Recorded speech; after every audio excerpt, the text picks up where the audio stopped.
McDonnell faces Bourdonnais in a historic round 26 match from the 1834 London series. McDonnell begins the game with the standard king's pawn opening, e4, taking control of the center. Bourdonnais responds symmetrically with e5, mirroring White's central control and opening lines for his pieces. White develops a knight to f3, attacking Black's central pawn on e5 and preparing to castle. Black defends the e5 pawn by developing the knight to c6. McDonnell plays bc4, developing his bishop to a strong diagonal and eyeing Black's weak f7 square. Bourdonnais responds in kind with bc5, placing his bishop on an active diagonal. McDonnell bravely offers a pawn with b4, initiating the famous Evans Gambit, a powerful opening to gain development and central control. Bourdonnais accepts the gambit, capturing the pawn on b4 with his bishop. White offers another pawn sacrifice with c3, aiming to drive away Black's bishop and open the d-file. Bourdonnais retreats his bishop to a5, maintaining pressure on the long diagonal while avoiding immediate exchanges. McDonnell castles kingside, bringing his king to safety and connecting his rooks. Black plays d6, creating a pawn chain and supporting the e5 pawn. White plays d4, opening up the center with another pawn sacrifice to activate his pieces further. Bourdonnais retreats the bishop to b6, avoiding the exchange of the dark-squared bishops. McDonnell captures on e5 with his pawn, regaining some material. Black develops his bishop to g4, pinning White's knight on f3 to the queen. White develops his bishop to b5, creating a pin on Black's knight on c6. Bourdonnais decides to relieve the pressure by capturing White's knight on f3.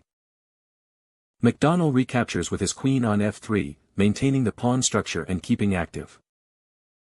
Black recaptures on e5 with his pawn, equalizing the pawn count in the center. White repositions the queen to g3, putting pressure on Black's kingside. Bourdonnais defends the f7 pawn and creates counterplay with his queen on f6. McDonnell initiates a genuine bishop sacrifice on g5, opening lines and creating a powerful attack. Bourdonnais declines the moves, moving his queen to e6 and maintaining his piece on f6. White's knight moves to a3, preparing to relocate to a more active square. Black develops his knight to f6, blocking the dangerous diagonal for White's bishop. McDonnell captures the knight on f6 with his bishop, forcing a recapture and weakening Black's kingside pawn structure. Black recaptures with the pawn on f6, opening up the g-file but also creating a vulnerable king position. McDonnell activates his rook, bringing it to the open d-file where it can support attacks. Bourdonnais develops his bishop to c5, looking for active squares. White's queen advances to g7, putting immense pressure on Black's kingside and threatening the rook on h8.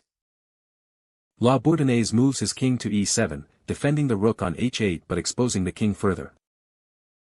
McDonnell offers another bishop sacrifice, moving to c4, aiming to draw the rook out.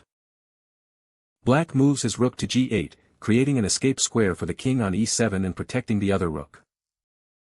McDonnell boldly captures the rook on g8 with his queen, initiating a sequence that will lead to a significant material advantage. Bourdonnais recaptures the queen with his rook on g8.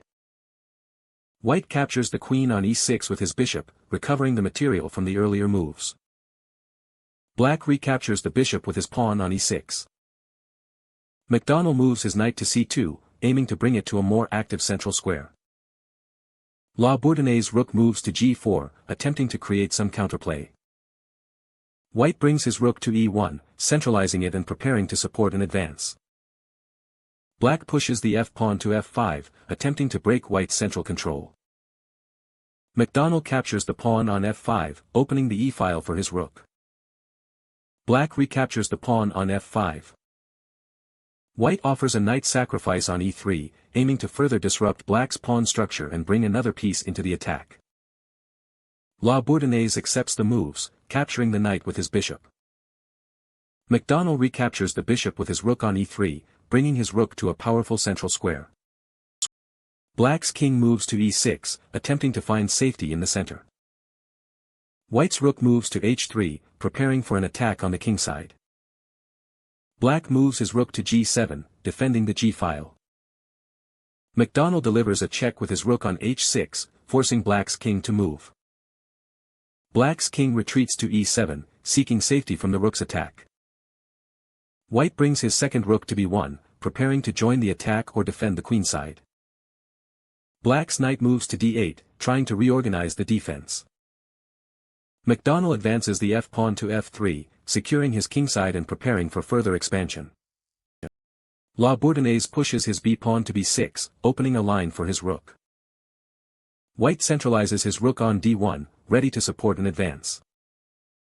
Black's knight moves to f7, attempting to block the white rook and create a defensive barrier. McDonnell moves his rook to c6, eyeing black's vulnerable pawns.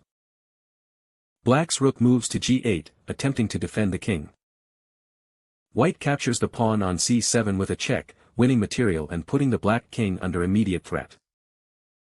Black's king moves to f6, escaping the check. McDonnell captures another pawn on a7, further increasing his material advantage. Black's rook moves to c8, attempting to create counterplay on the c-file. White brings his second rook to d7, coordinating his rooks and creating a strong attack. Black's knight moves to g5, trying to find an active square and disrupt White's coordination. White plays rdc7, offering a rook sacrifice that seals the game, as Black, facing overwhelming pressure and material deficit, resigns. McDonnell won the game in stunning fashion. Bourdonnais resigned due to the overwhelming material disadvantage and White's relentless attack, resulting in a victory for McDonnell.